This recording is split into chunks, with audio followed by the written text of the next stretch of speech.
Interrogée par BFM TV ce mardi 9 avril, la randonneuse à l'origine de la découverte des ossements du petit Émile a accepté de se livrer sur cette terrible histoire. Elle a notamment expliqué ce réflexe qu'elle a eu après avoir trouvé les ossements. Après des mois de recherche, l'enquête sur la disparition du jeune Émile a pris un tournant important le 30 mars dernier.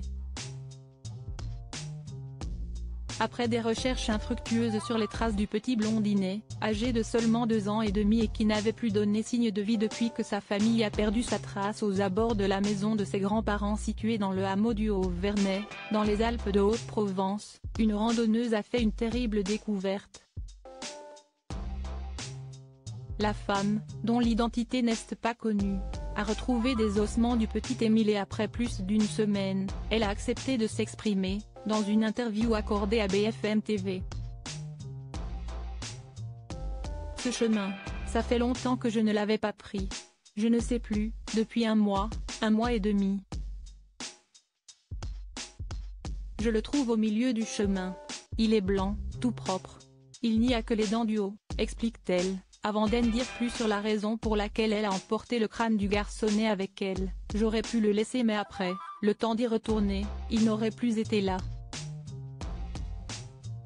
Si est pour ça que je l'ai ramassé, je sais que les jours de temps comme ça, si on attend, la montagne n'est plus la même.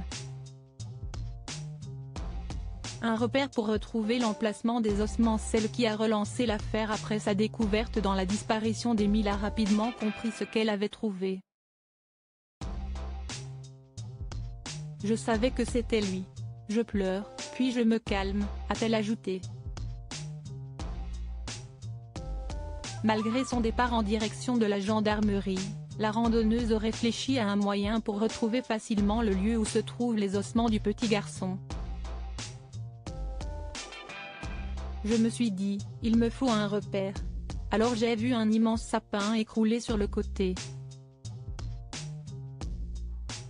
Je me suis dit, si est ce sapin qui me servira de repère, se rappelle-t-elle.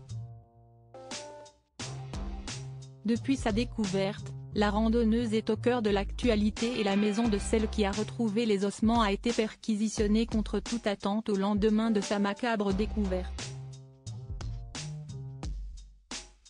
Mais visiblement, la retraitée n'avait rien à se reprocher puisqu'elle semble être lavée de tout soupçon dans cette affaire.